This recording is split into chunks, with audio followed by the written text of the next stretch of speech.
मेरे प्रियो, कैसे रहते हैं? हमेशा आप आनंद के साथ रहना है। प्रतिदिन आनंद में रहने के लिए प्रभु यीशु मसीह कहता है, मैं तुम्हारे संग रहता हूं। यीशु के साथ चलने की अनुभव में हमें आना है। यीशु के साथ दिन को शुरुआत करना, उसी में अंत करना है। हमेशा वो साथ रहेगा। इसलिए आप अपने मन में यीशु को हमेशा स्मरण रखना है। प्रभु आपको आशीष देगा। जी हाँ, आप आशीषित होने के लिए चाहते ना? बेटा, मैं तुम्हें आशीष देता हूँ। बेटी, मैं तुम्हें आशीष देता हूँ। यीशु के नाम से आशीष देता हूँ। आप धन्य स्त्री है, धन्य पुरुष है। बाइबल किसको धन्य पुरुष, धन्य स्त्री के रूप में कहता है?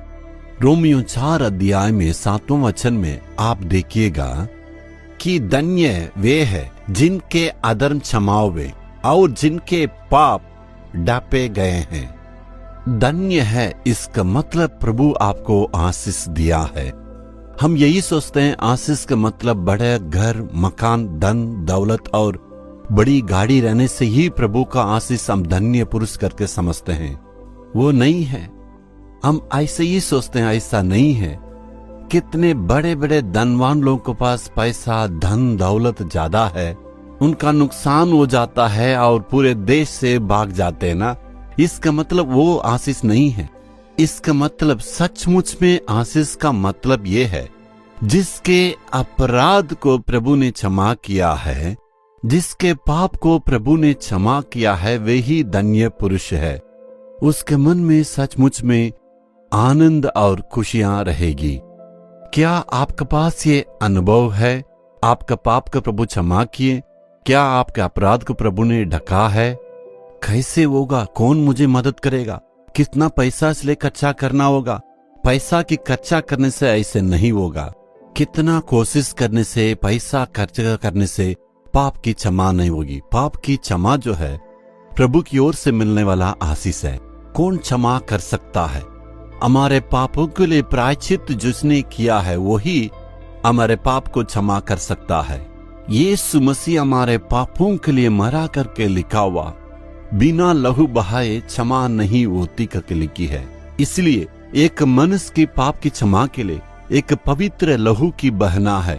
उस लहू अति पवित्र रूप में रहना करके लिखा हुआ है। इस संसार में कौन पवित्र है? हम सब तो पापी है।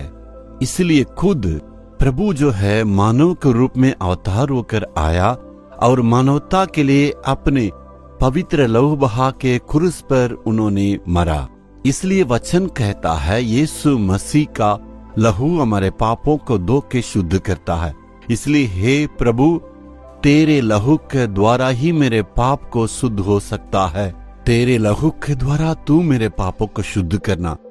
जिस वक्त एक व्यक्ति इस प्रकार पूरे मन से प्रार्थना करेगा, तब यीशु का लहू हमारे सारे पापों को धो के शुद्ध करता है।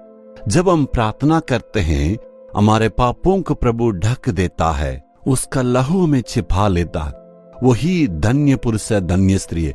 वही कह सकते हैं प्रभु की ओर से हम धन्य पुरुष है। क्या ये अनुभव है? अगर नहीं तो आज बोलना, यीशु तेरे लहू जो क्रूस पर बहाया, उस लहू से मेरे अपराधों को तू आज साफ करना है। मेरे पापों को तू क्षमा करना, मेरे अपराधों को दूर करना है। हम यही समझते हैं पाप का मतलब खून करना, बड़े बड़े हत्या करना। ऐसा नहीं है। मनुष्य का हृदय में से उसकी नजर बुरी नजर होती है और दिल में व्यभिचार की विचार होती है और वो झूठ बोलता है, लड़ता है, ईर्ष्या करता है। ऐसे पाप में मनुष्य के दिल को दूषित करता है। प्रभु यीशु ने खुद कहा, इसका मतलब मनुष्य के मन से बुरी विचार और गंदे विचार, सारी बातें मेरे दिल में है। प्रभु, ये सारी बातों को मेरे दिल से तू दूर करना, माफ करना है। तेरे लहू से मुझे धोना है प्रभु, मेरे अपराधों को क्षमा करना करके प्रार्थना करने से प्रभु यीशु मसीह अपने लहू से धो के नए दिल को आपको देगा। उसी का मन साफ है, उसका मन शुद्ध किया हुआ, उसका मन में परमेश्वर की जो शांति और आशीष बरकरार रहता है। वही धन्य स्त्री है, धन्य पुरुष है। यदि ऐसे रहने से प्रभु को स्तुति करना है, अगर नहीं तो आपके दिल में हाथ रखकर, हे यीशु तू ही मुझे मदद करना, मेरे पापों को तू प्रभु आज दूर करना करके आज प्रार्थना करेंगे। आज से आप परमेश्वर से आशीषित लोग प्रार्थना करेंगे। हे प्रभु, मेरे लिए यीशु तूने अपने लहू बहाया, अपने बोझों को उठाया, मेरे पापों को तूने क्षमा किया है। जो भी मैंने पाप किया हाथ से, विचार से और सभी बातों को तेरे लहू से तू धोना है। पूरे दिल को तू साफ करना है प्रभु। मेरे मन में तू प्रभु आज वास करना है। तू मेरे मन में आया है, मेरे पापों को तू बदला और प्रभु तू मुझको धन्य स्त्री के रूप में, धन्य पुरुष के रूप में बदला। स्तुति हो। यीशु मसीह के नाम से प्रार्थना मांगता हूँ। आमीन आमीन।